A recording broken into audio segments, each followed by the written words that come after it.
ನಮಸ್ಕಾರ. ಹಾಡು ಮತ್ತು ಹರಟೆ ಚಾನೆಲ್ಗೆ ನಿಮಗೆ ಮತ್ತೊಮ್ಮೆ ಸ್ವಾಗತ. ಇಂದು ಇನ್ನೊಂದು ಹರಟೆ ದಿನ. ಬೇರೊಬ್ಬರ ಮೇಲೆ ಗೂಬೆ ಕೂರಿಸೋದು ಅಂತೀವಲ್ಲ, ಆ ವಿಚಾರದ ಬಗ್ಗೆ ನನ್ನ ಕೆಲವು ಅನಿಸಿಕೆಯನ್ನು ನಿಮ್ಮ ಹತ್ರ ಹಂಚ್ಕೊಳ್ಳೋಕೆ ಇಷ್ಟಪಡ್ತೀನಿ. ಇಂಗ್ಲೀಷಲ್ಲಿ ಇದಕ್ಕೆ ಬ್ಲೇಮ್ ಗೇಮ್ ಅಂತಂತೀವಿ.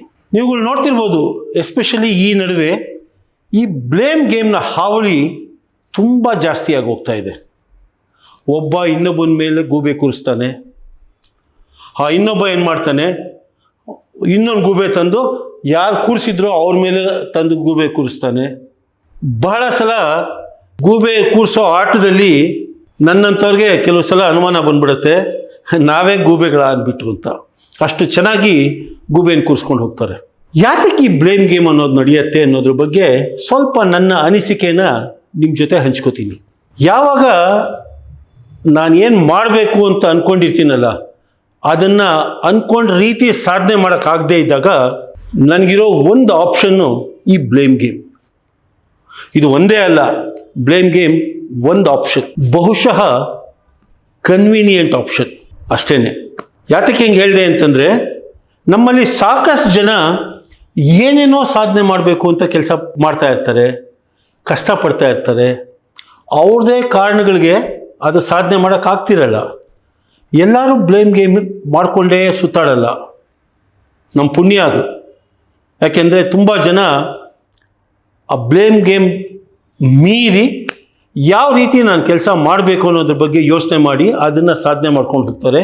ಇಲ್ಲ, ನನ್ನ ಕೈಲಿ ಆಗಲಿಲ್ಲ ಅಂದ್ಬಿಟ್ಟು ಅಂತ ಕಹಿ ಆದರೂ ಪರವಾಗಿಲ್ಲ, ಆ ಸತ್ಯನ ಒಪ್ಕೊಂಡು ತಮ್ಮ ನೆಮ್ಮದಿನ ತಮ್ಮ ಹತ್ರನೇ ಇಟ್ಕೊತಾರೆ. ಅವರ ಮನಸ್ಸಿನಲ್ಲಿರೋ ವಿಷಾನ ಊರಿಗೆಲ್ಲ ಹಂಚಲ್ಲ. ಯಾವಾಗ ಇದೆರಡೂ ಮಾಡದೇ ಇರ್ತೀವಲ್ಲ, ಆವಾಗ ನಮಗಿರೋ ಮೂರನೇ ದಾರಿನೇ ಈ ಬ್ಲೇಮ್ ಗೇಮ್. ಯಾತಕ್ಕೆ ಈ ಬ್ಲೇಮ್ ಗೇಮ್ ಆಗುತ್ತೆ, ಎಷ್ಟು ಮುಖಗಳಿದೆ ಇದಕ್ಕೆ ಅನ್ನೋದ್ರ ಬಗ್ಗೆ ಸ್ವಲ್ಪ ಗಮನ ಕೊಡೋಣ. ಫಸ್ಟ್ ಮುಖ ಏನಪ್ಪ ಈ ಬ್ಲೇಮ್ ಗೇಮ್ಗೆ ಅಂತಂದರೆ, ನನ್ನ ಇಮೇಜ್ನ ಉಳಿಸ್ಕೊಳ್ಳೋ ಆಸೆ.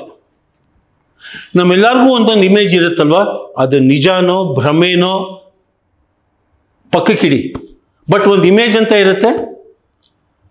ಆ ಇಮೇಜ್ನ ಯಾವಾಗ ನನ್ನ ಕೆಲಸದ ಮೂಲಕ ನಾನು ತೋರಿಸೋಕ್ಕೆ ಆಗಲ್ವಲ್ಲ, ಆಗ ನಾನು ಬ್ಲೇಮ್ ಗೇಮ್ನ ಮೊರೆ ಹೋಗ್ತೀನಿ. ಇದು ಆಗದೆ ಇರೋದಕ್ಕೆ ನನ್ನನ್ನು ಬಿಟ್ಟು ಅಂತ ನನ್ನನ್ನು ಹೊರತುಪಡಿಸಿ ಬೇರೆಯವ್ರು ಯಾರ್ಯಾರು ಇರ್ಬೋದು ಅಂತ, ಅದು ಸತ್ಯ ಆಗಿರ್ಬೋದು ಅಥವಾ ನನ್ನ ಊಹೆಗೆ ಬಿಟ್ಟಿರ್ಬೋದು, ಅದರ ಮೊರೆ ಹೋಗಿ ಜನಗಳನ್ನು ಬ್ಲೇಮ್ ಮಾಡ್ತಾ ಹೋಗ್ತೀನಿ. ಎರಡನೇ ಕಾರಣ ಏನಪ್ಪ ಅಂತಂದರೆ, ಒಂದು ಗಿಲ್ಟ್ ಫೀಲಿಂಗ್, ಅಂದರೆ ಅಪರಾಧಿ ಮನೋಭಾವ. ಪ್ರಪಂಚಕ್ಕೆ ಗೊತ್ತಿರುತ್ತೋ ಬಿಡುತ್ತೋ ಅದು ಪಕ್ಕಕ್ಕಿಡಿ, ಪರವಾಗಿಲ್ಲ, ನನಗಂತೂ ಗೊತ್ತಿರುತ್ತಲ್ಲ ನಾನು ಮಾಡ್ತಿರೋದು ಸರಿಗಲ್ಲ ಅಂದ್ಬಿಟ್ಟು ಅಂತ. ಅದನ್ನು ಪಬ್ಲಿಕ್ ಆಗಿ ನಾನು ಒಪ್ಕೊಳ್ದೇ ಇದ್ರೂ ನನ್ನ ಮನಸ್ಸಾಕ್ಷಿ ಜೊತೆ ನಾನು ಮಾತಾಡಿದಾಗ ಮನುಷ್ಯರ ಕೈಲಿ ಸುಳ್ಳು ಹೇಳೋಕ್ಕಾಗಲ್ಲ. ಆ ಗಿಲ್ಟ್ ಫೀಲಿಂಗ್ ಬಂದಾಗ, ಅದನ್ನು ನಾನು ಒಪ್ಪದೇ ಇದ್ದಾಗ, ನನ್ನ ಇಮೇಜ್ಗೆ ಅದು ಧಕ್ಕೆ ತರತ್ತೆ ಅಂತ ನನಗನ್ನಿಸ್ದಾಗ, ಆಗ ಬ್ಲೇಮ್ ಗೇಮ್ ಹಿಂದೆ ಹೋಗ್ತೀನಿ ನಾನು. ಇದು ಎರಡನೇ ಕಾರಣ. ಮೂರನೇ ಕಾರಣ ನಿಜವಾದ ಅಸಹಾಯಕತೆ. ನಾನು ನನ್ನ ಮನಃಪೂರ್ತಿ ಪ್ರಯತ್ನ ಪಟ್ಟಿರ್ತೀನಿ, ಅದಕ್ಕೆ ನನ್ನ ಸರ್ವಸ್ವವನ್ನು ಧಾರೆ ಎರೆದಿರ್ತೀನಿ. ಆದ್ರೂ ನನಗೆ ಕೈ ಮೀರಿದ ಶಕ್ತಿಗಳಿಂದ ನಾನು ಕೆಲಸ ಮಾಡಬೇಕು ಅಂದಿರೋದು ನಂಗೆ ಸಾಧನೆ ಮಾಡೋಕ್ಕಾಗಲ್ಲ. ಆಗ ನಾನು ಬ್ಲೇಮ್ ಗೇಮ್ ಹಿಂದೆ ಹೋಗ್ತೀನಿ, ಇನ್ನೊಬ್ಬರ ಮೇಲೆ ಗೂಬೆ ಹೊರಿಸೋಕ್ಕೆ ಹೋಗ್ತೀನಿ. ಆದರೆ ಈ ಒಂದು ಸ್ಥಿತಿನಲ್ಲಿ ಹೊರಿಸ್ತೀನಲ್ಲ, ಆಗ ನನ್ನ ಬ್ಲೇಮ್ ಗೇಮ್ ನಾನು ಮಾಡ್ತಿರ್ತೀನಲ್ಲ, ಅದ್ರ ಬಗ್ಗೆ ನನಗೆ ನಂಬಿಕೆ ಕೂಡ ಇರುತ್ತೆ.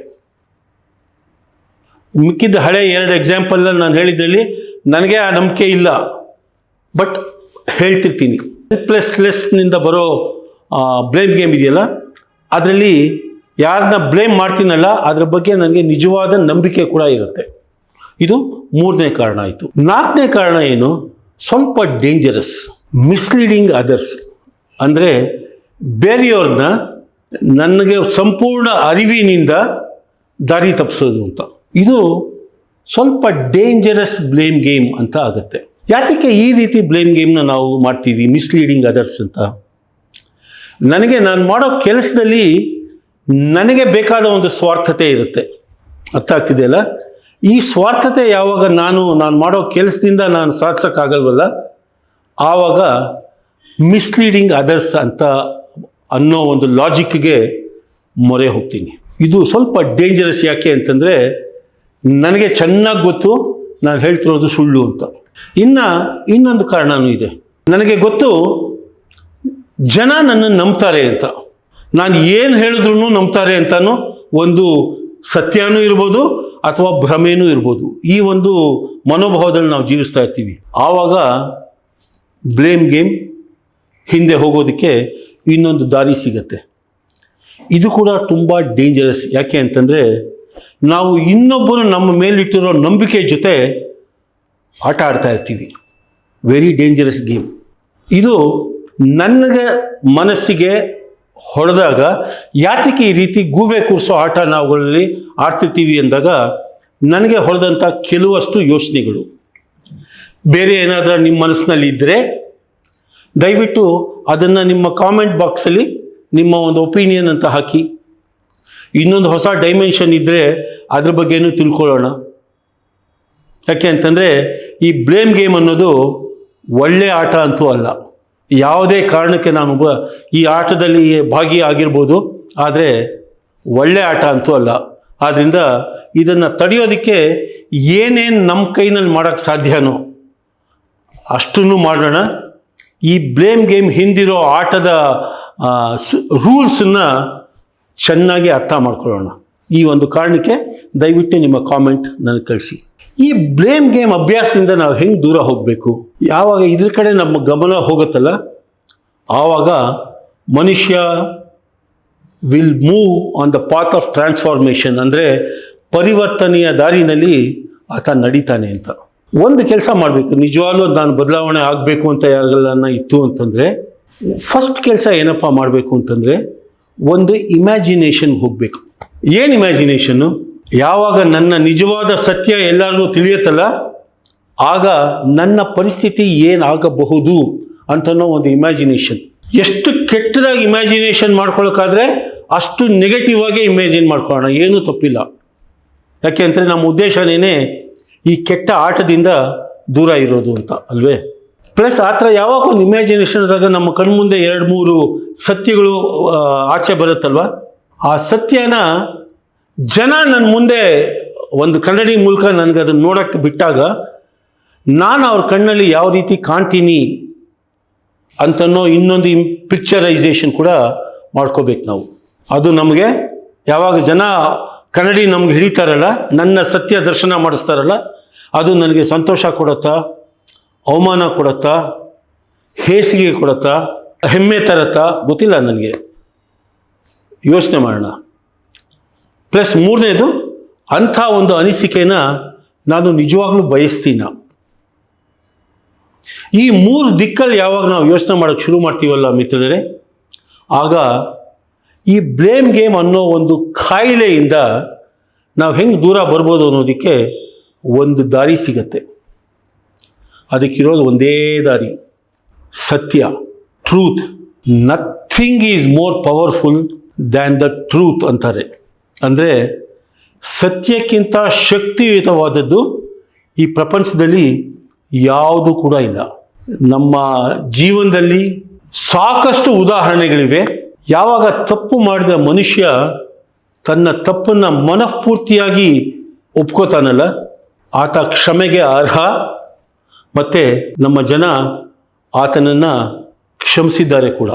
ಆದ್ದರಿಂದ ಮಿತ್ರರೇ, ನಮ್ಮ ಕಣ್ಮುಂದೆ ಈ ಬ್ಲೇಮ್ ಗೇಮ್ ಆಟ ನಡೀತಾ ಇರುತ್ತಲ್ಲ, ನಮ್ಮನ್ನು ನಾವೇ ಗೂಬೆಗಳು ಅಂತ ನೋಡ್ಕೊಳ್ಳೋ ಥರ ನಡ್ಕೊತಾರಲ್ಲ, ಆವಾಗ ನಾವು ಆ ಗೂಬೆಗಳಾಗದಿರೆ ಈ ಬ್ಲೇಮ್ ಗೇಮ್ ಹಿಂದಿರುವ ಸತ್ಯ ಏನು ಅಂತ ಒಂದು 2-3 ನಿಮಿಷ ಯೋಚನೆ ಮಾಡಿದ್ರೆ ನಮ್ಗದು ಏನು ವಿಚಾರ ಅನ್ನೋದು ಅರ್ಥ ಆಗುತ್ತೆ. ಅಟ್ಲೀಸ್ಟ್ ಬ್ಲೇಮ್ ಮಾಡೋರು ತಿದ್ಕೋತಾರೋ ಇಲ್ವೋ ಗೊತ್ತಿಲ್ಲ, ಆದರೆ ನಾವಂತೂ ಆ ಬ್ಲೇಮ್ ಮಾಡೋ ಮನುಷ್ಯನ ಬಗ್ಗೆ ನಮಗಿರೋ ಅಭಿಪ್ರಾಯನ ಸರಿಯಾದ ರೀತಿ ತಿದ್ಕೊಳ್ಳೋಕ್ಕೆ ಒಂದು ಅವಕಾಶ ಅಂತೂ ಸಿಕ್ಕೇ ಸಿಗತ್ತೆ.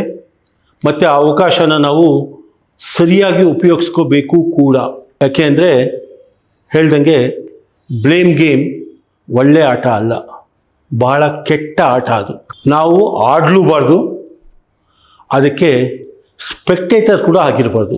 ಇದು ಈ ಒಂದು ಯೋಚನೆ ಬಗ್ಗೆ ಮಾಡಿದಾಗ ನನಗೆ ಹೊಳೆದ ಕೆಲವು ಪಾಯಿಂಟ್ಸ್ನ ನಿಮ್ಮ ಮುಂದೆ ತಂದಿಟ್ಟಿದ್ದೀನಿ. ನಿಮಗಿದು ಇಷ್ಟ ಆಗತ್ತೆ, ಆಗಿದೆ ಅಂತ ಭಾವಿಸಿದ್ದೀನಿ. ನಿಮಗಿಷ್ಟ ಆದಲ್ಲಿ ದಯವಿಟ್ಟು ಒಂದು ಲೈಕ್ ಇರಲಿ. ಹಾಡು ಮತ್ತು ಹರಟೆ ಚಾನೆಲ್ಗೆ ನೀವಿನ್ನೂ ಸಬ್ಸ್ಕ್ರೈಬ್ ಮಾಡಿಲ್ಲ ಅಂದರೆ ದಯವಿಟ್ಟು ಸಬ್ಸ್ಕ್ರೈಬ್ ಮಾಡಿ. ಯಾವಾಗಲೂ ಹೇಳೋ ಹಾಗೆ ನಿಮ್ಮ ಸಪೋರ್ಟ್ ನನಗೆ ಆಕ್ಸಿಜನ್. ನೀವು ದಿನ ಕೊಡೋ ಒಂದು 10 ನಿಮಿಷ ನಿಮ್ಮ ಬಾಳಿಗೆ, ನಿಮ್ಮ ಜೀವನಕ್ಕೆ ಒಂದು ರೀತಿ ಉಪಯೋಗ ಆಗೇ ಆಗತ್ತೆ ಅನ್ನೋ ಒಂದು ಭರವಸೆಯಿಂದ ಈ ಒಂದು ಎಪಿಸೋಡ್ನ ಮುಗಿಸ್ತಾ ಇದ್ದೀನಿ. ಮುಂದಿನ ಎಪಿಸೋಡಲ್ಲಿ ಮತ್ತೆ ಭೇಟಿಯಾಗೋಣ. ನಮಸ್ಕಾರ.